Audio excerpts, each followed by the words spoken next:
Recording in progress. Observemos el tema de la Trinidad de Dios. Esta es nuestra lección número 11 dentro de la teología propia, la Trinidad de Dios.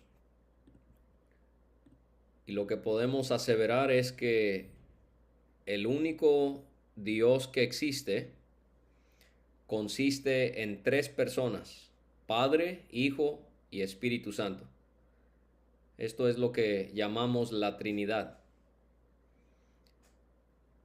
Seguramente usted sabe que este término no aparece en la Biblia ni una sola ocasión, pero que es una doctrina que indudablemente sí está en todas las escrituras. Entonces aquí es donde tenemos que tener cuidado cuando escuchamos una palabra a la que no estamos acostumbrados, no rechazarla solo porque no es mencionada en la Biblia, porque entonces usted no puede usar la palabra Trinidad, no puede usar la palabra persona al hablar de el Padre, del Hijo, del Espíritu. Usted entonces no puede hablar de la sustitución, de la obra de la sustitución que Jesucristo llevó a cabo en la cruz, porque ese término no se menciona. Entonces necesitamos considerar lo que ya hemos dicho antes, que si un término, aunque no es mencionado en las escrituras, pero tiene una base bíblica, no habría ningún problema en utilizar ese término. Y hablamos de la Trinidad porque creemos que hay un Dios en tres personas. También pudiéramos hablar diciendo que creemos en la triunidad de Dios. Y estaríamos aseverando exactamente lo mismo. Ya hace algunos meses, con varios hermanos que están conectados, estudiamos bibliología, el estudio de la Biblia, y veíamos el asunto de la revelación general y la revelación especial.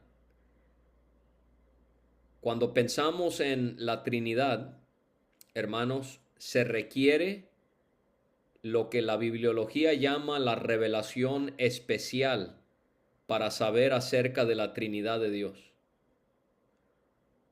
Porque la revelación general, o sea, la creación, la providencia de Dios, la conciencia que Dios nos ha dado a los hombres,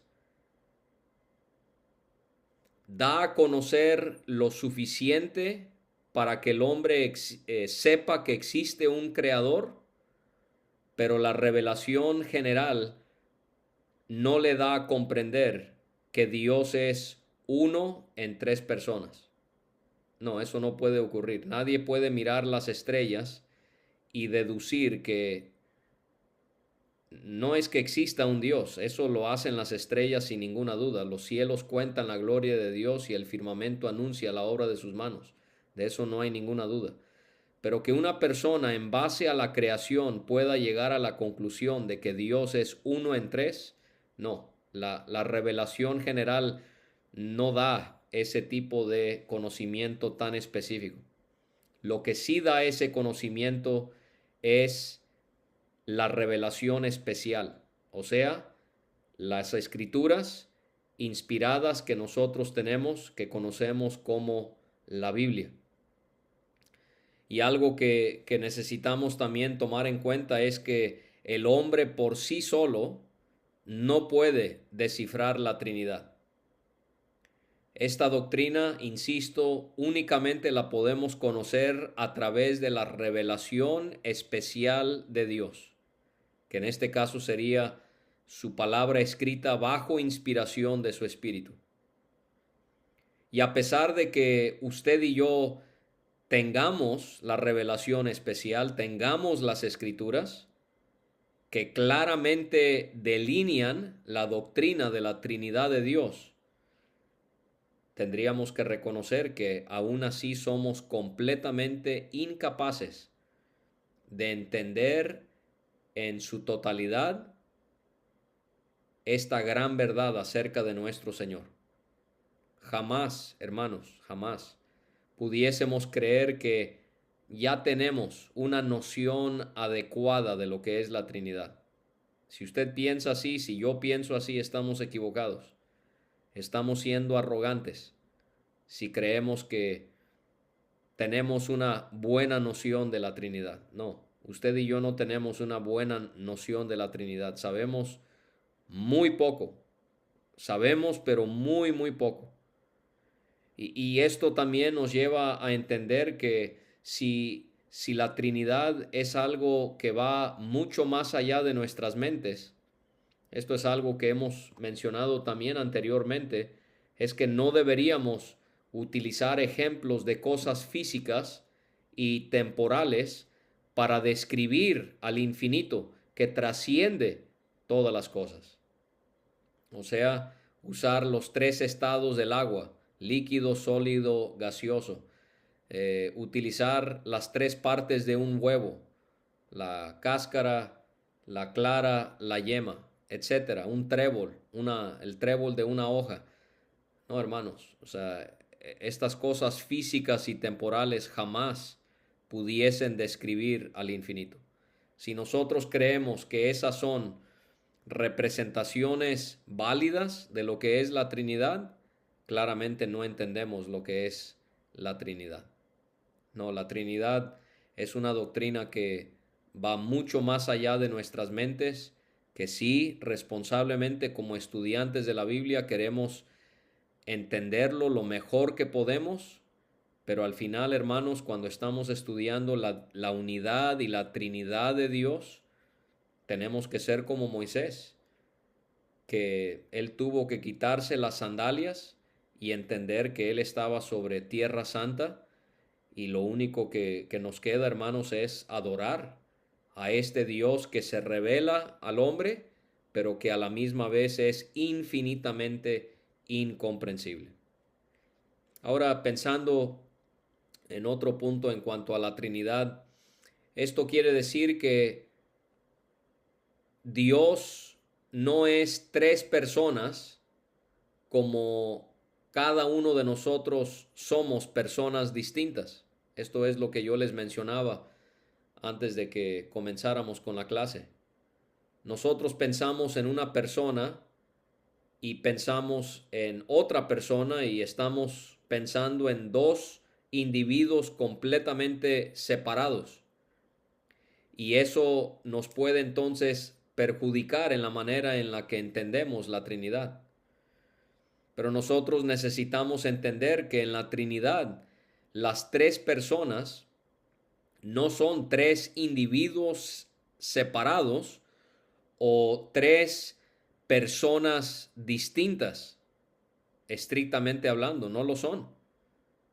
Y esto es lo que también yo les decía, más bien en Dios, el término persona no es por la diferencia que tienen en cuanto a sus funciones, porque así es como tendemos a distinguir a las tres personas, que el Padre envía al Hijo, el Hijo muere en la cruz, el Espíritu Santo aplica la redención a aquellos que creen en Jesucristo. Pero realmente la distinción entre las tres personas no es en cuanto a función, sino más bien en cuanto a relación. Las relaciones en las que existen el Padre, el Hijo y el Espíritu Santo. Y es lo que estudiamos al ver la unidad de Dios, que no voy a entrar en detalle porque ya lo estudiamos. Es esta doctrina muy poco conocida, que el Padre es ingénito, o sea, Él no es engendrado por alguien, que el Hijo es engendrado por el Padre eternamente. Esto no significa que Él tuvo un comienzo, porque Cristo siendo Dios resulta en que Él es eterno, pero es en esta relación entre el Padre y el Padre engendra al Hijo y decimos que el Espíritu Santo procede o es expirado por el Padre y el Hijo, también eterno, sin principio. Es hablando figurativamente cuando la Escritura habla de esta manera, pero así es como debemos distinguir a las tres personas de la Trinidad, no por sus funciones, sino más bien por la relación que hay en este Dios indivisible. Que el Padre engendró al Hijo y que el Espíritu Santo es expirado por el Padre y por el Hijo. Esto quiere decir que las tres personas de la Trinidad no son como nosotros, porque cada uno de ellos es Dios y posee una misma esencia, una misma voluntad y los mismos atributos. Obviamente la excepción ahí sería después de la encarnación. Jesucristo ahora tiene una segunda naturaleza que es su naturaleza humana.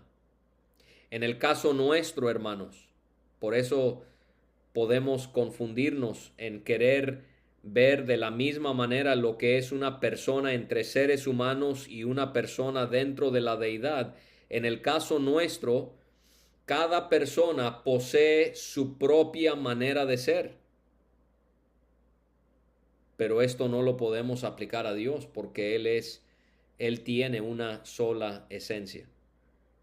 Al creer en un solo Dios, en tres personas, entendemos lo que veíamos en la última clase, que Él posee una perfecta unidad, pero que a la misma vez algo que no podemos descifrar del todo es que aunque hay una perfecta unidad, a la misma vez existe una distinción entre estas tres personas.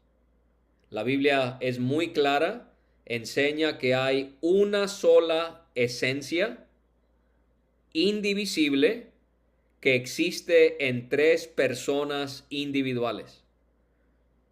Entonces, cuando nosotros asimilamos esta doctrina de esta manera, entendemos que el Padre no es el Hijo, que el Hijo no es el Espíritu Santo y que el Espíritu Santo no es el Padre, aunque los tres son Dios. El Padre es Dios, el Hijo es Dios, pero el Padre no es el Hijo. El Hijo es Dios, el Espíritu Santo es Dios, pero el Hijo no es el Espíritu Santo. El Espíritu Santo es Dios, el Padre es Dios, pero el Espíritu Santo no es el Padre. Unidad, pero a la misma vez hay una Trinidad. No podemos, hermanos, recalcar lo importante que es siempre tomar en cuenta que la esencia de Dios es indivisible y que esta esencia le pertenece a cada una de las tres personas.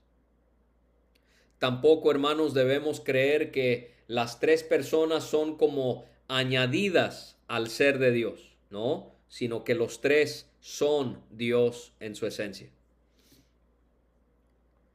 Si pensamos en la esencia del Dios triuno, en específico en relación a sus atributos, pensando en sus perfecciones por unos momentos, necesitamos también comprender que hay ciertos aspectos que distinguen a las tres personas.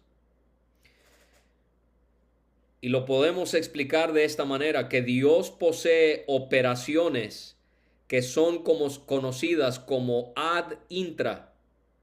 Esto significa internas. Estas son operaciones ad intra, internas. Y Dios también posee operaciones ad extra, o sea, operaciones externas.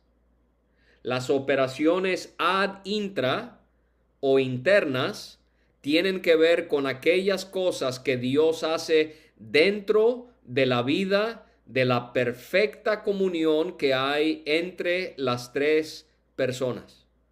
Ad intra, internamente, la coexistencia entre estas tres personas en asuntos que tienen que ver únicamente con ellos. Y estas operaciones ad intra no involucran al mundo ni la creación, solo ellos tres. Las operaciones internas que distinguen a las tres personas es el hecho, lo que ya mencioné, que el Padre engendra, el Hijo es engendrado y el Espíritu procede del Padre y del Hijo. Eso es lo que pudiésemos ver que distingue a Dios en cuanto a sus operaciones ad intra o internas. Esta relación entre el Padre con el Hijo y el Espíritu Santo con el Padre y el Hijo. Operaciones ad intra, internas, que no tiene que ver con la creación o con ninguna otra cosa. En cuanto a las operaciones ad extra, o sea, las operaciones externas de Dios, o sea, lo que Dios es o lo que Dios hace, que sí involucra a la creación, no hay distinción en sus atributos. Esto quiere decir que cada uno es omnisciente, todopoderoso. Cada uno es bueno. En cuanto a las operaciones externas, las tres personas poseen las mismas cualidades. Pero también es cierto, y esto va a lo que preguntaba el hermano Juan Carlos, que hay ciertas cosas que se le atribuyen más a una persona que a los otros dos. Por ejemplo, en las Escrituras se le atribuye más la creación del universo al Padre. Pero obviamente hay textos que comprueban que también estuvieron involucrados el Espíritu y el Hijo, pero es más al Padre que se le atribuye esa operación. O por ejemplo al Hijo, ¿qué se le atribuye al Hijo que no se le atribuye tanto al Padre y al Espíritu Santo? La redención de los pecadores, que Él vino a morir por los pecadores. El Espíritu Santo, ¿cuál es una obra que se le atribuye, que se recalca mucho la obra de Él? La santificación de los creyentes. ¿Se fijan? Entonces, en cuanto a estas operaciones externas, no hay ninguna diferencia en cuanto a los atributos en el ser de Dios. Las Escrituras claramente demuestran que cada persona es completamente y plenamente Dios. Esto quiere decir que el Hijo no es parcialmente Dios o un tercio de Dios, ¿no? Porque Él es Dios. Él, tomando cuerpo de hombre, no dejó de ser 100% Dios. Es 100% Dios y 100% hombre. Dios no se divide en tres partes iguales. El Padre es todo el ser de Dios. El Hijo es todo el ser de Dios. El Espíritu Santo es todo el ser de Dios.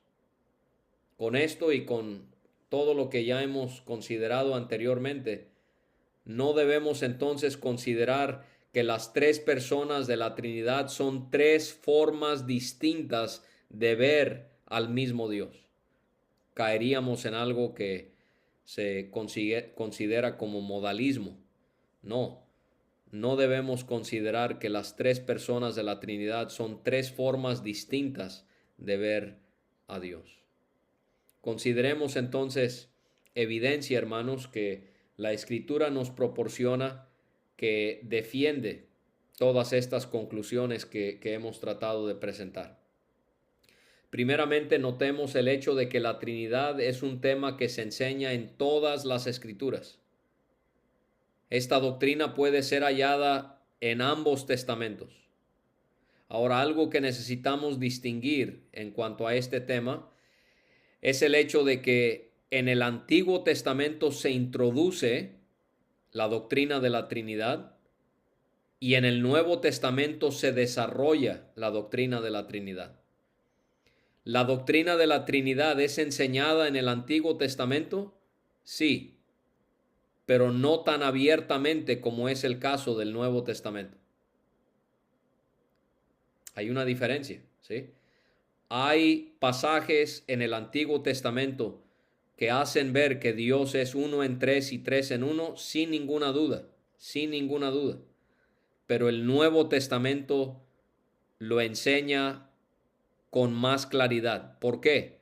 Porque eso es típico dentro de la revelación de Dios. La revelación de Dios ha sido progresiva.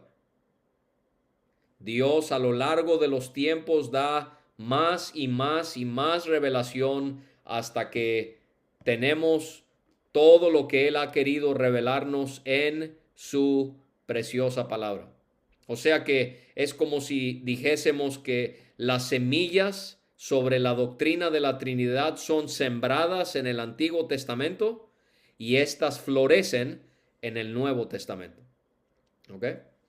Ahora, vamos a pensar entonces en algunas alusiones a la Trinidad en el Antiguo Testamento. Las llamo alusiones porque otra vez, por sí solas, no pueden ser tomadas como una evidencia directa por la sección en la Biblia en la que se encuentra y porque no se dice explícitamente que Dios es uno, pero en tres personas.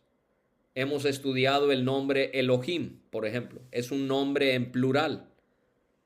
¿Es válido utilizar esto como un punto a favor de la Trinidad de Dios? Sí, pero no debe ser el principal. Usted necesita correr como si fuera con las Escrituras y llegar a donde se revela la Trinidad en toda su claridad, y entonces algo como el nombre Elohim se puede usar de manera secundaria, como algo que lo corrobora, pero no puede ser un argumento principal. En segundo lugar, otra manera en la que podemos deducir que existe la Trinidad, obviamente porque Dios es eterno, pero que se menciona de manera, pudiéramos decirlo así, implícita en el Antiguo Testamento, es que Dios creó todo y lo sustenta todo por medio de su palabra. Y su palabra, hermanos, si vemos el Antiguo Testamento, no es un simple sonido, sino una demostración de su fuerza desmedida.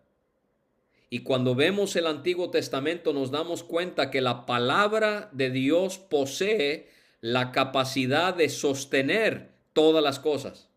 Génesis 1:3, Salmos 33, 6 y 9, 147, 18, Joel 2, 21.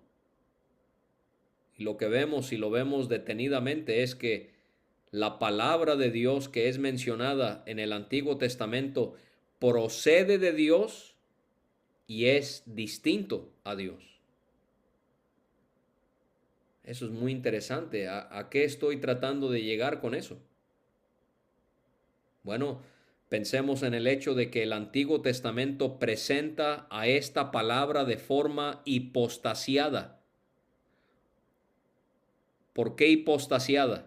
Hipostasiar es atribuirle una existencia real y sustancial a algo abstracto, como si fuera una realidad concreta o una persona. ¿Quién es la palabra de Dios? ¿Quién es la personificación por excelencia de la palabra de Dios? Porque en el Antiguo Testamento la palabra de Dios es descrita como siendo la sabiduría misma de Dios. Job 28, del 20 al 28, Proverbios 3, 19, 8, 22, Jeremías 10, 12. ¿Quién es esa sabiduría de Dios? ¿Quién es esa palabra de Dios? Primera Corintios 1, 24. ¿Quién es la sabiduría y el poder de Dios? Jesucristo. ¿Quién es el verbo de Dios? ¿Quién es la palabra de Dios? Jesucristo. Qué interesante. Yo estoy más y más convencido, hermanos.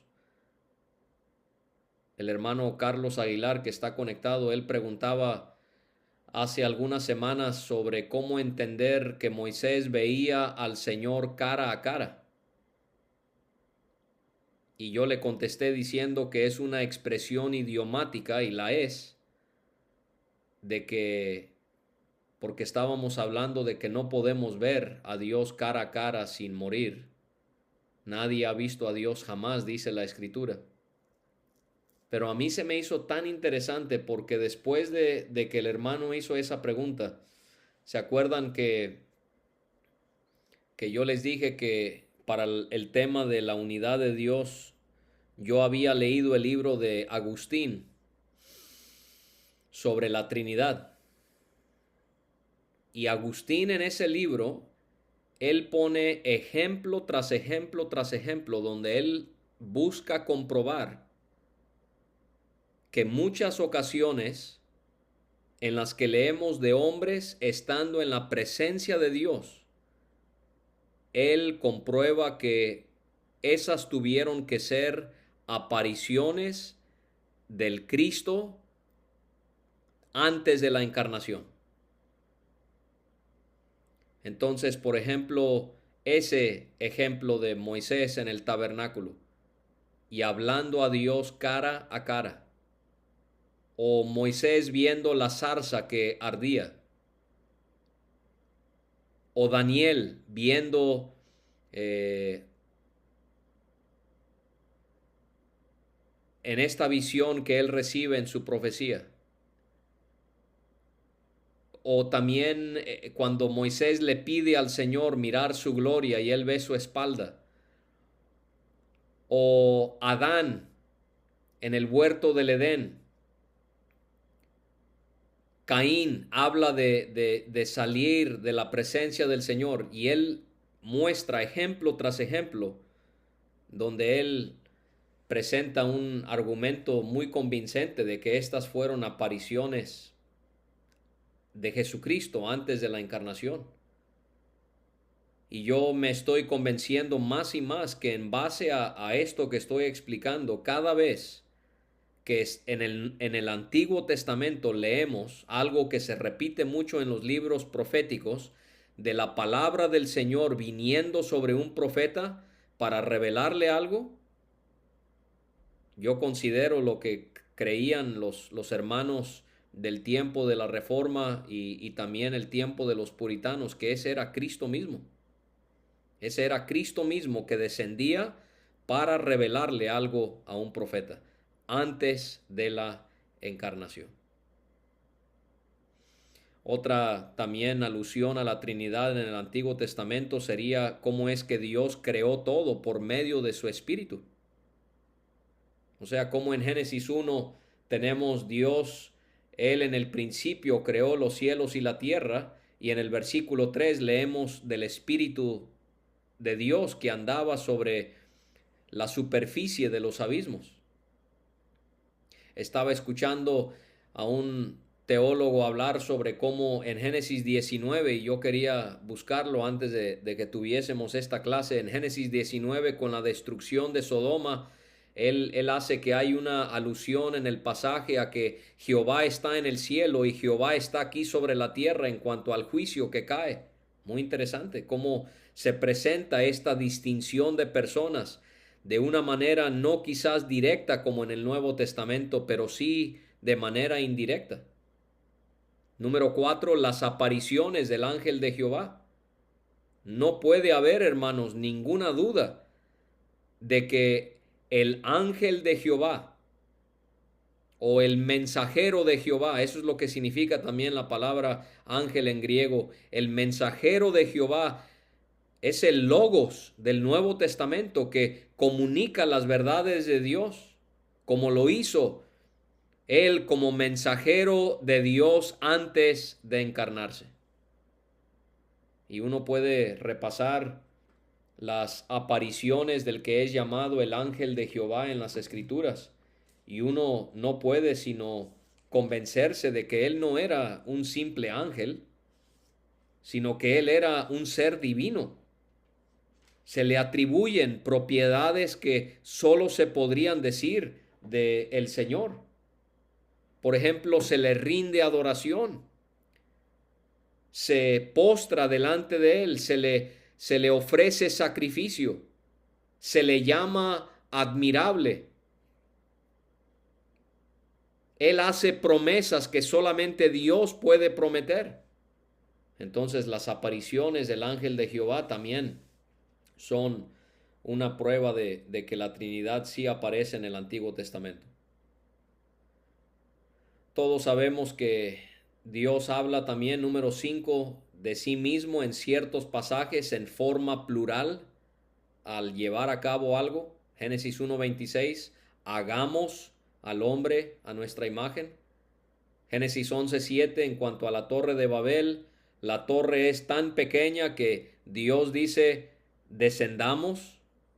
Es como una forma de menospreciar lo que el hombre cree que es tan grande. No, para mí es tan pequeño que yo necesito descender, pero está en plural, descendamos. En Isaías 48, Isaías 61, Isaías 63, el Espíritu Santo es presentado como siendo una persona distinta dentro de la Trinidad. Número 7, profecías sobre Jesucristo aluden a la existencia de la Trinidad. Puedo leerles un par de ejemplos para que ustedes sepan a lo que me refiero. Salmos 45, versículos 6 y 7. Tu trono, oh Dios, es por los siglos de los siglos, cetro de justicia es el cetro de tu reino. Has amado la justicia y aborrecido la maldad, por tanto Dios, tu Dios, te ha ungido con unción de alegría sobre tus compañeros. ¿Cuánto entendían los autores del Antiguo Testamento sobre la existencia de la Trinidad? No estoy seguro. No estoy seguro, pero sí hay una abundancia de pasajes, como también en el Salmo 110, que le debieron haber dado a los personajes del antiguo pacto una idea de que este Dios que existe en unidad existe también en Trinidad. Dice en el Salmo 110, que de paso es el salmo más citado en el Nuevo Testamento, Salmo de David: Jehová dijo a mi Señor, siéntate a mi diestra, hasta tanto que ponga a tus enemigos por escabel de tus pies. Entonces, eso es lo que el Antiguo Testamento, algunas menciones de lo que el Antiguo Testamento nos diría acerca de la Trinidad. Y llegamos al Nuevo Testamento, y aquí es donde encontramos que el Nuevo Testamento es presentado de una manera tan clara, como, por ejemplo, los tres aparecen en relación al nacimiento de Cristo. Podemos ver los tres mencionados. O lo que mencionó el hermano Jorge, los tres actuando en relación al bautismo de Cristo. O también la instrucción de Cristo, increíblemente trinitaria, siempre hablando de Él, del Padre y del Espíritu Santo. Cómo Él explica distintas cosas sobre el Padre y el Espíritu. Esto incluiría también su discurso en el aposento alto antes de que Él fue a la cruz, cuando Él enseñó a sus discípulos en Juan 13 al 17. También encontramos la instrucción de Cristo siendo trinitaria en la fórmula bautismal. Mateo termina su evangelio registrando las siguientes palabras de nuestro Señor: id pues y haced discípulos entre todas las naciones, bautizándolos en los nombres, no, en el nombre del Padre y del Hijo y del Espíritu Santo. Entonces, en la fórmula bautismal encontramos la Trinidad. Encontramos también cómo en el Nuevo Testamento se hace muy claro que Dios es un Dios triuno cuando los tres son puestos en un mismo nivel. Si Dios es coigual, esto significa que los tres están en un mismo nivel. Esto lo podemos ver, por ejemplo, en segunda de Tesalonicenses 2, 13 y 14. Pero estamos en la obligación de vosotros, hermanos amados del Señor, por haberos escogido Dios desde el principio para salvación en santificación del Espíritu y en creencia de la verdad, a la cual os llamó por medio de nuestro Evangelio para la consecución de la gloria de nuestro Señor Jesucristo. Encontramos allí a los tres siendo puestos en un mismo nivel. O también en Efesios capítulo 4 y versículos 4 a 6, hay un mismo cuerpo y un mismo espíritu, así como fuisteis llamados en una misma esperanza de vuestra vocación, un mismo Señor, una misma fe, un mismo bautismo, un mismo Dios y Padre de todos, el cual es sobre todas las cosas y por medio de todas las cosas y en todos vosotros. Número 5, los tres son incluidos en bendiciones apostólicas. Yo también mencioné antes de que empezáramos esta lección, 2 de Corintios capítulo 13, cómo termina la epístola en el versículo 14, la gracia del Señor Jesucristo y el amor de Dios y la comunión del Espíritu Santo sean con todos vosotros. Amén. Qué interesante también que los tres participan en la entrega de dones al cuerpo de Jesús. Primera de Corintios 12, versículos 4 a 6. Mas hay diversidad de dones, pero uno mismo es el Espíritu. Y hay diversidad de ministraciones, pero uno mismo es el Señor. Y hay diversidad de operaciones, mas el mismo Dios es el que obra todas las cosas en todos. Entonces fíjese cómo a veces el Padre es mencionado primero, después el Hijo, después el Espíritu, pero el orden cambia porque los tres tienen la misma importancia. Número 7, los tres participan en la obra de la redención de los elegidos. Esto lo encontramos en pasajes como Gálatas 4, Efesios 1, Tito 3, Primera de Pedro 1. Voy a leerles únicamente el de Tito, que estamos memorizándonos.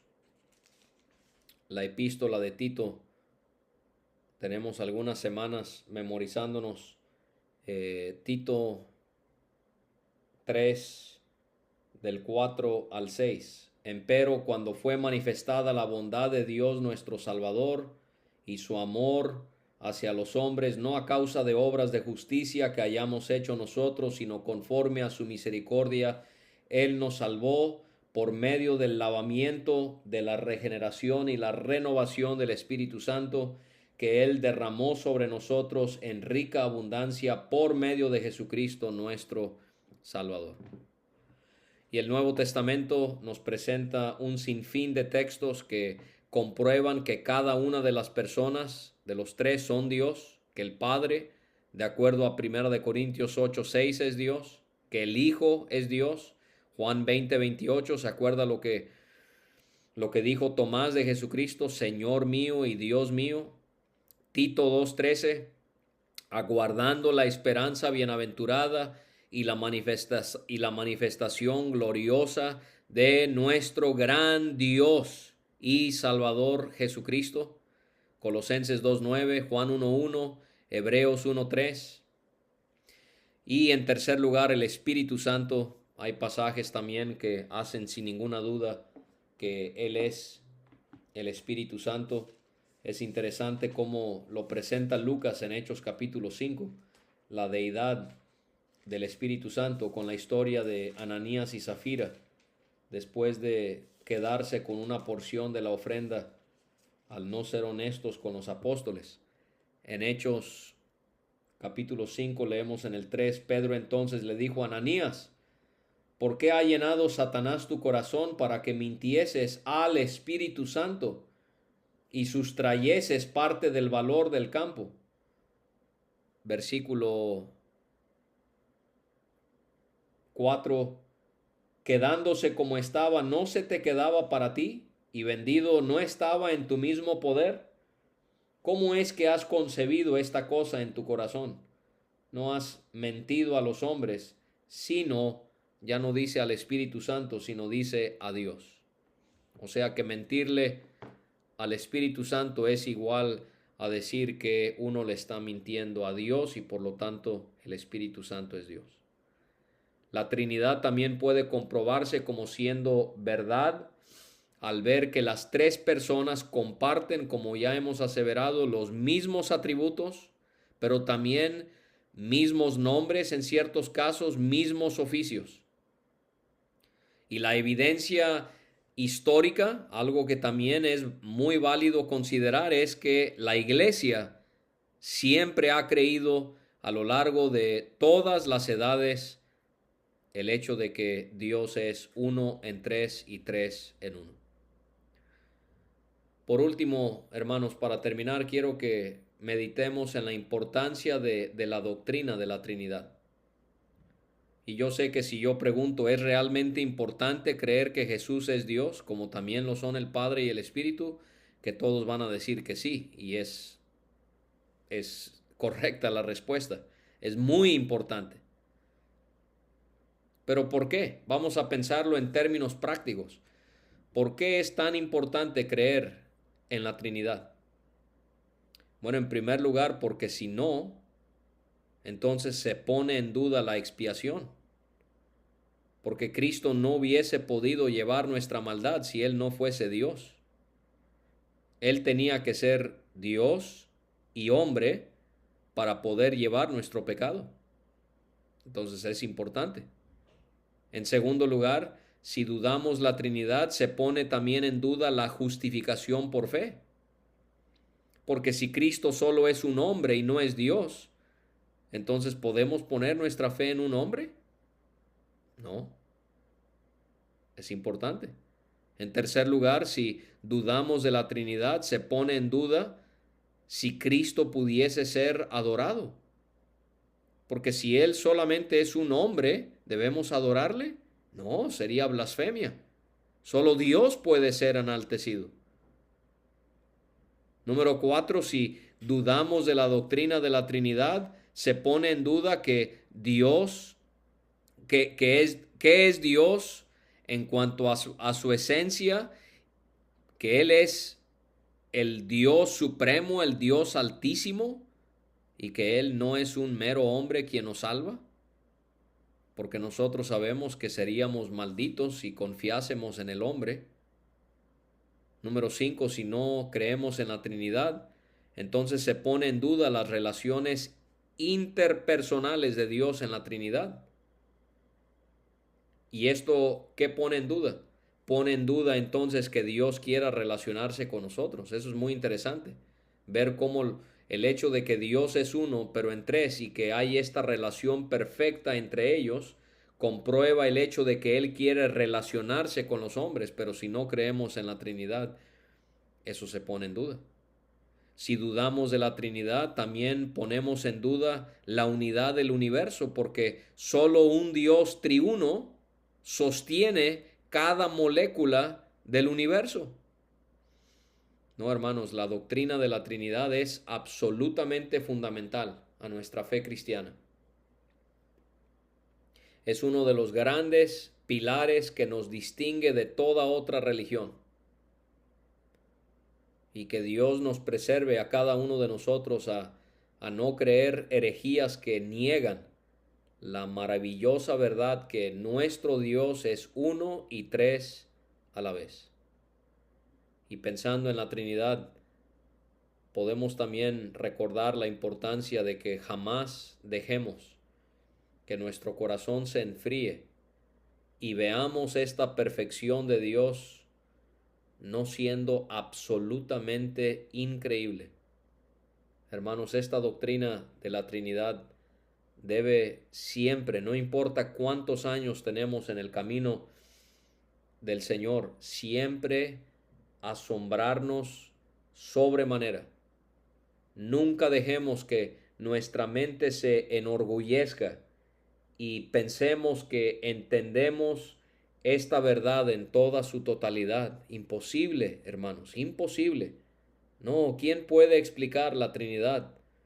No, la única respuesta adecuada es: soy un ignorante, pero en toda mi ignorancia quiero adorar, quiero alabar y exaltar a este Dios que es uno en tres y tres en uno. Ustedes saben que me gusta mucho leer a Stephen Charnock. En el siglo XVII él escribió en La existencia y los atributos de Dios: la sabiduría del hombre resta valor a la gloria de Dios, quien es más honrado por la sencillez del Evangelio que por la exuberancia del ingenio. La sabiduría del hombre resta valor a la gloria de Dios, quien es más honrado por la sencillez del Evangelio que por la exuberancia del ingenio. Así que, hermanos, que la Trinidad siempre resulte en que nosotros le adoremos en todo momento.